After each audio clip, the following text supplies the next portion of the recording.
Hello student, today I will be teaching you from Honeydew book, that is Glimpses of the Past chapter 3. Before we read, here are some pictorial glimpses of the history of our country from 1757 to 1857. These pictures and speech bubbles will help clarify your understanding of the conditions that led to the event known as the First War of Independence in 1857. The Martyrs. As the scene represents a function that took place in Delhi, Lata Mangeshkar can be seen singing "Ae Mere Watan Ke Logo," and alongside her, Indira Gandhi, Pandit Jawaharlal Nehru, and Lal Bahadur Shastri can also be seen. Now, moving further to the second, the Company's Conquest, 1757 to 1849.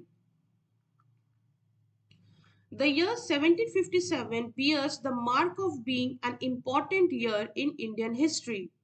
The Company rule, which was also known as Company Raj, refers to the rule of British East India Company over parts of the Indian subcontinent.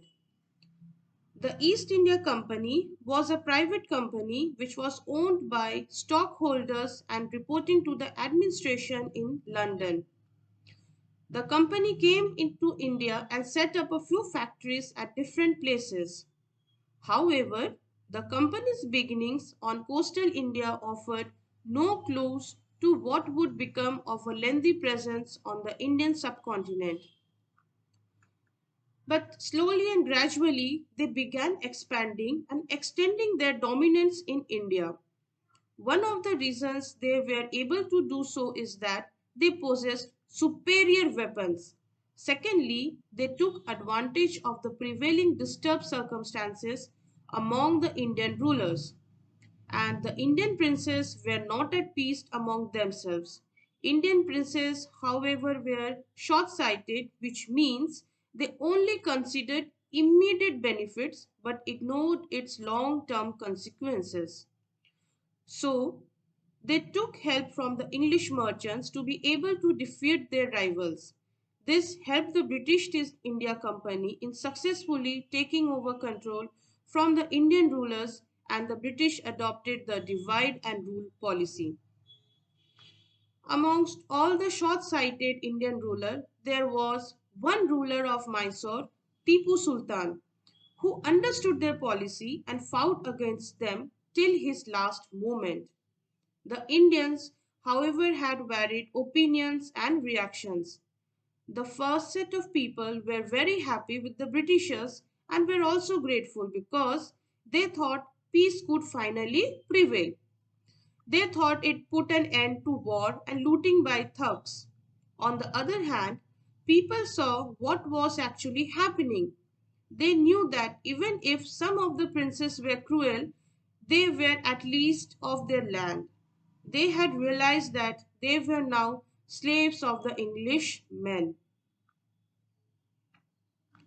Now coming to third, British rule, 1765 to 1836. These years led to the rise of widespread myths and taboos like untouchability, child marriages, inferiority of women, and so many. Our own religion leaders taught everyone the idea of untouchability. Untouchability refers to the practice of excluding a group by segregating them from the mainstream by social custom or legal mandate. They were not allowed to come near those who considered themselves superior, even not allowed in temples, and the list of how they were discriminated against and deprived of the basic rights goes on.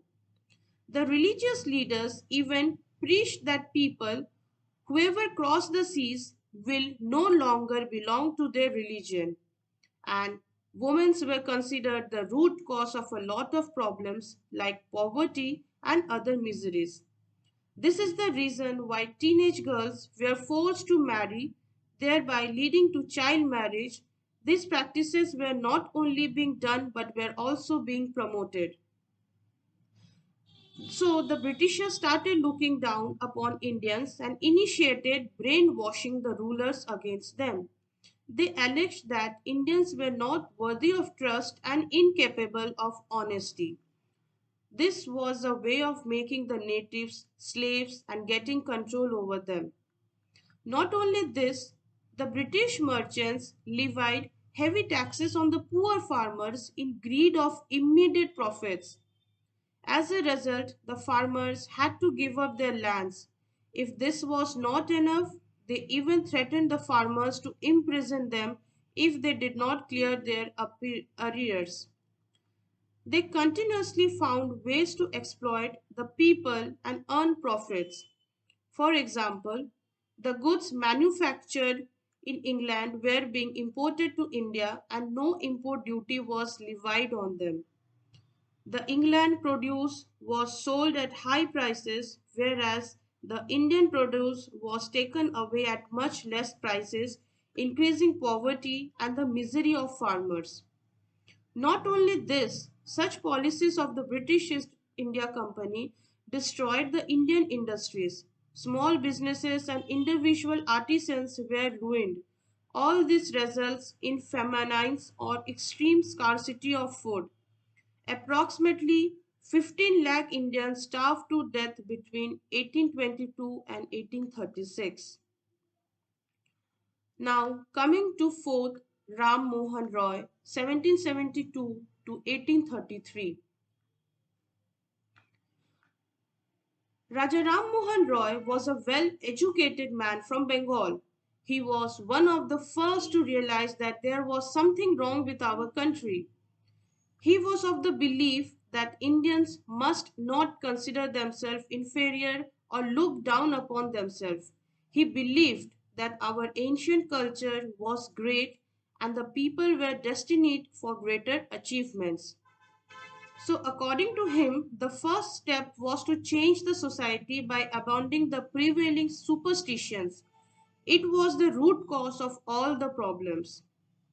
Once, while having a conversation with his wife, he told her, "Cows are of different colors, but the color of their milk is the same." This means that different teachers might have different opinions, but the essence of each religion is the same. He took keen interest in science and modern knowledge. According to him, knowledge should be practical and scientific. He even published newspaper which the Britishers stopped out of suspicion in 1823. He was inquisitive to know what made the Britishers so powerful. So he crossed the seas and traveled to England.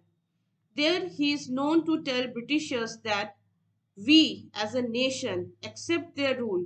He added that they must accept Indians as subjects and not forget their responsibility and duty towards their subject.